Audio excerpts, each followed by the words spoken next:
পশ্চিমবঙ্গের ৯ জেলায় চরম তাপপ্রবাহের সতর্কবার্তা থাকবে আগামী ২ দিন। এদিকে তাইওয়ানে ২৪ ঘন্টারও কম সময়ে ৮০ বারেরও বেশি ভূমিকম্প অনুভূত হয়েছে।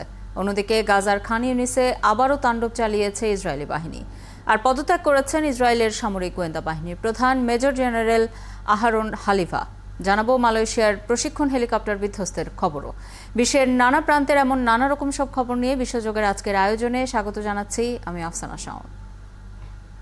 পশ্চিমবঙ্গের আকাশ আংশিক মেঘলা থাকার কারণে তাপমাত্রা কিছুটা কমেছে আজ, তবে বুধবার থেকেই আবারও তাপমাত্রা বাড়বে বলে জানিয়েছে আবহাওয়া অফিস।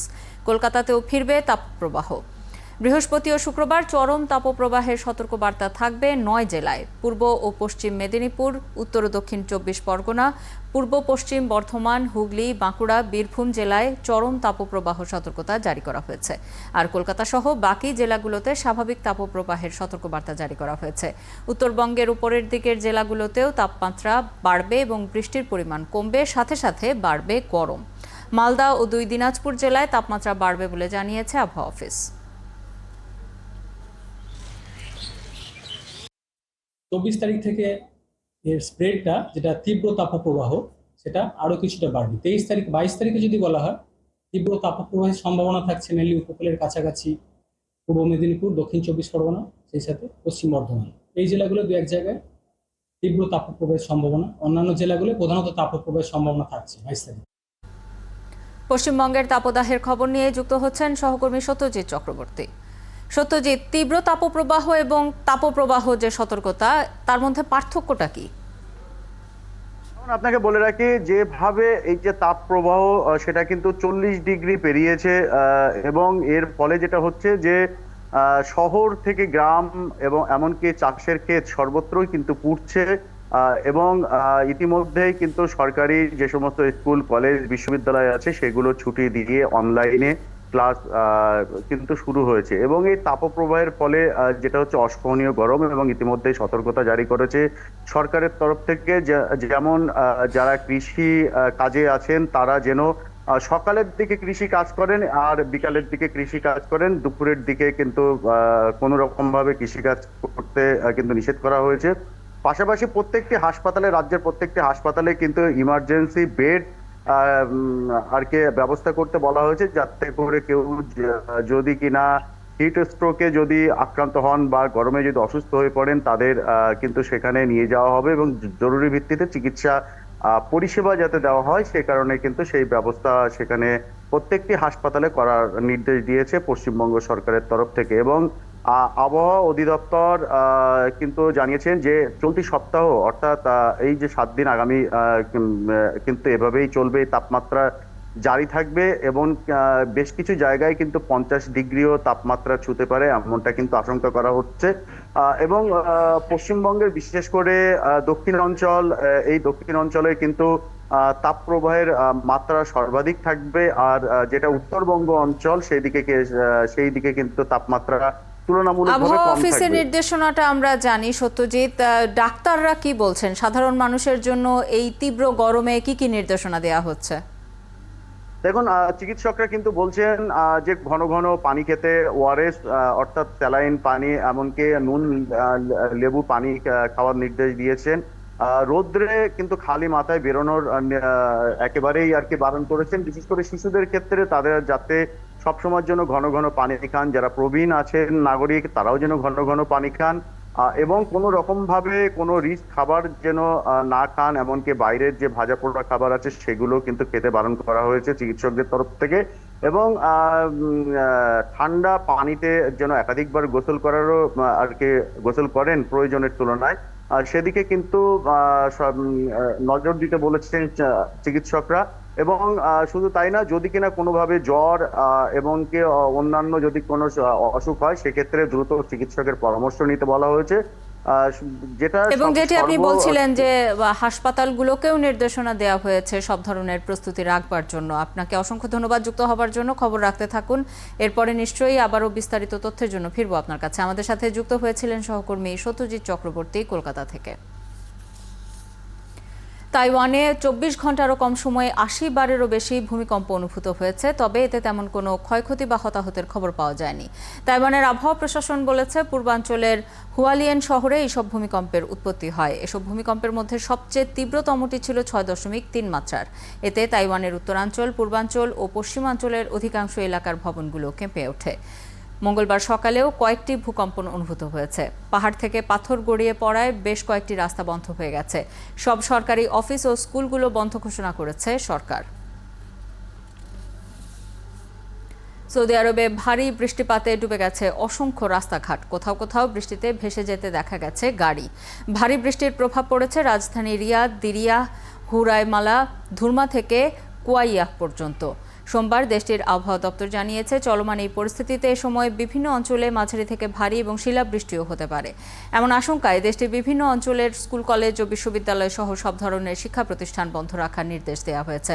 আবহাওয়া পূর্বাভাসে আরও বলা হয়েছে, মক্কা ও আশপাশের অঞ্চল, তাইফ, মায়সান, আদহাম, রানিয়াহ এবং আল মুয়াইহতে আবহাওয়া সবচেয়ে খারাপ থাকবে। তবে রিয়াদের সাথে ওয়াদি আল দাওয়াসির অঞ্চলে মাঝারি বৃষ্টিপাত হতে পারে। এছাড়া অতি প্রবল বাতাসে কোথাও কোথাও ধূলিঝড় হতে পারে।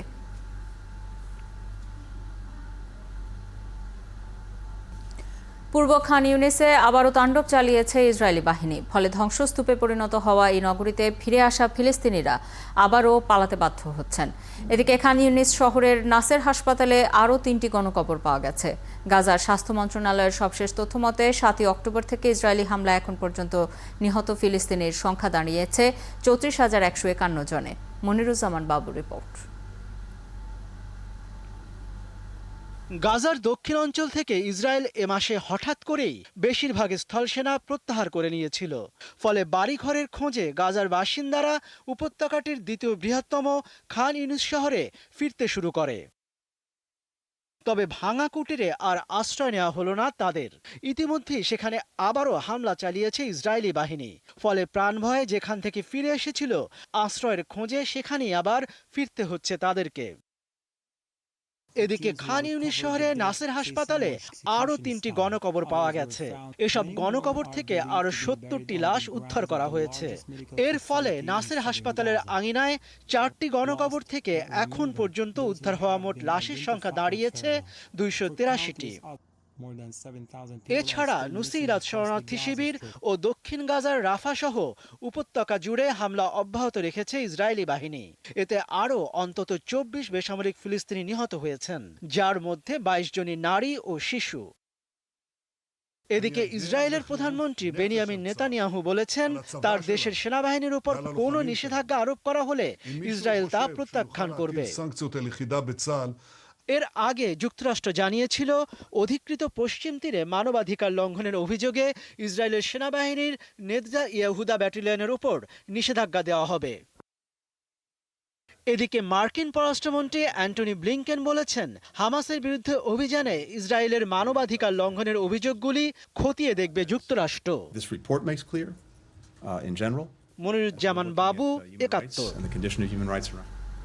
গত বছর 7ই অক্টোবর গাজা থেকে হামাসের নজিরবিহীন হামলা রুখতে ব্যর্থ হওয়ার দায় মাথায় নিয়ে পদত্যাগ করেছেন ইসরায়েলের সামরিক গোয়েন্দা বাহিনীর প্রধান মেজর জেনারেল আহারন হালিভা।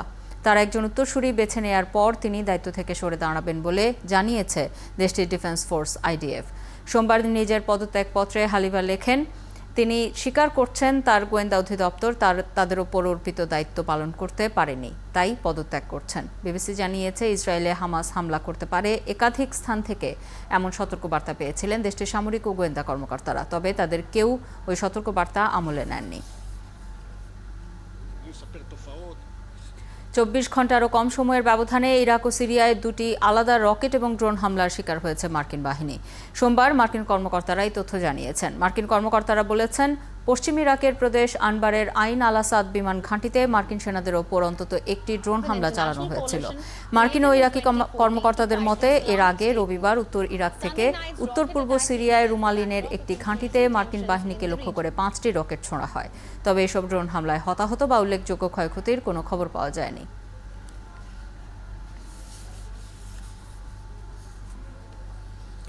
9 বছরের মধ্যে প্রথমবারের মতো ওমরাহ করতে সৌদি আরবে যাচ্ছে ইরানের তীর্থযাত্রীদের একটি দল। সোমবার সৌদি আরবের উদ্দেশ্যে রওনা দিয়েছেন 85 জন মুসল্লি। প্রতিবেদনটিতে বলা হয়েছে, তেহরানের প্রধান বিমানবন্দর থেকে যাত্রা করেছেন তারা। ফ্লাইটের আগে বিমানবন্দরে হজযাত্রীদের বিদায় অনুষ্ঠান পালন করা হয়েছে। এ সময় ইরানে নিযুক্ত সৌদি রাষ্ট্রদূত আবদুল্লাহ বিন সৌদ আল আনজি উপস্থিত ছিলেন।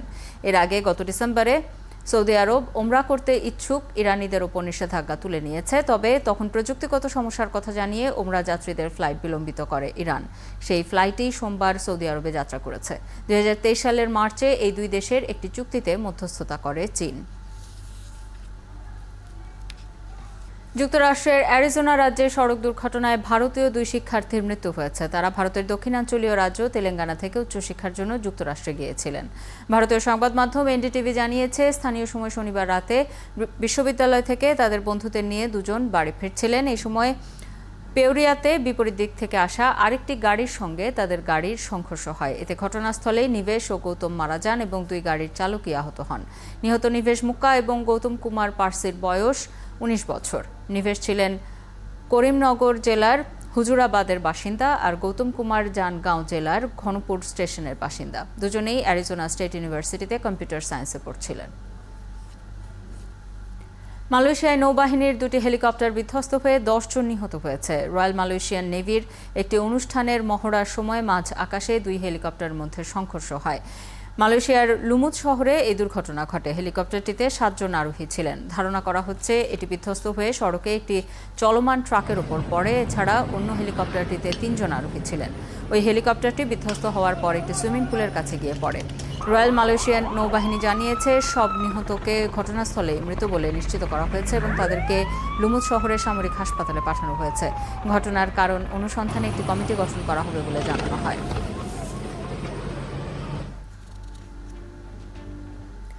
জলদস্যুদের কবল থেকে মুক্ত বাংলাদেশি জাহাজ এমভি আবদুল্লাহ এর নাবিকদের সংযুক্ত আরব আমিরাতের আল হামরিয়া বন্দর হয়ে দেশে ফিরতে আরও কয়েকদিন সময় লাগবে।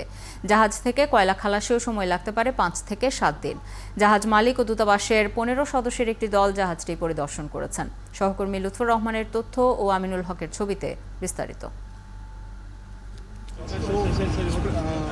অনেক প্রতীক্ষার পর জলদস্যুদের কবল থেকে মুক্ত হয়ে অবশেষে সোমবার রাত 9:45টার দিকে দুবাইয়ের আল হামরিয়া বন্দর জেটিতে ভেড়ে বাংলাদেশি পতাকাবাহী জাহাজ এমভি আবদুল্লাহ। সোমালিয়ার উপকূল থেকে রওনা হওয়ার 9 দিনের মাথায় দুবাইয়ে ফিরল জাহাজটির 23 নাবিক।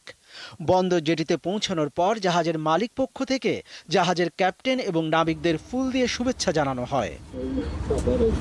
হামরিয়া বন্দরে কয়লা খালাসের পর এমভি আবদুল্লাহ বাংলাদেশের উদ্দেশ্যে রওনা হবে। হামরিয়া বন্দরে কার্গো খালাসের পর নাবিকদের মধ্যে যারা দেশে যাবেন তাদের জন্য ভিসার ব্যবস্থা করা হবে। সেক্ষেত্রে 2 থেকে 3 দিন লাগতে পারে বলে জানান আমিরাতে নিযুক্ত রাষ্ট্রদূত। অব্যাহতি চান এবং তারা দেশে ফেরত যেতে চান, সেটা তাদের নিজস্ব ব্যক্তিগত পছন্দের উপর নির্ভর করছে। জাহাজের সকল নাবিক ও ক্রুরা সুস্থ আছেন বলে জানিয়েছেন মালিক পক্ষ। এছাড়া জাহাজ জেটিতে আসার পর সকল নাবিকদের স্বাস্থ্য পরীক্ষা করবেন 15 সদস্যের প্রতিনিধি দলে থাকা ডাক্তাররা। এ ব্যাপারে সহায়তা দিচ্ছে স্থানীয় দূতাবাস। জাহাজে থাকা কয়লা খালাস করতে আরও 5 থেকে 7 দিন সময় লাগবে। আগামী দিনে এ ধরনের ঘটনার সম্মুখীন হলে সতর্কতা অবলম্বন করা হবে বলেও জানান তিনি। সো এখন যেসব পাইরেসি প্রোটেক্টিভ মেজার্সগুলো আছে, আপনার সেই প্রসিডিওরগুলো সব বাঙালি এবং বিশ্বের সমস্ত অন্যান্য শিপিং কোম্পানিগুলো এখন ফলো করবে এই পাইরেসিকে অ্যাভয়েড করার জন্য। গেল 12ই মার্চ আফ্রিকার দেশ মোজাম্বিক থেকে কয়লা নিয়ে সংযুক্ত আরব আমিরাতে যাওয়ার সময় 23 নাবিক সহ এমভি আবদুল্লাহ সোমালিয়ান জলদস্যুদের হাতে জিম্মি হয়। পরে 14ই এপ্রিল সোমালিয়ার জলদস্যুদের জিম্মি দশা থেকে মুক্ত হয়ে দুবাইয়ের আল হামরিয়ার দিকে রওনা হয়। মনিরুজ্জামান বাবু, 71। এতক্ষণ সাথে থাকার জন্য ধন্যবাদ। কাল একই সময়ে আবারও হাজির হবে বিশ্বযোগ। সরাসরি সংবাদ অনুষ্ঠান দেখতে থাকুন 71-এর ফেসবুক পেজে এবং সাবস্ক্রাইব করুন 71-এর ইউটিউব চ্যানেল। 71-এর সাথেই থাকুন।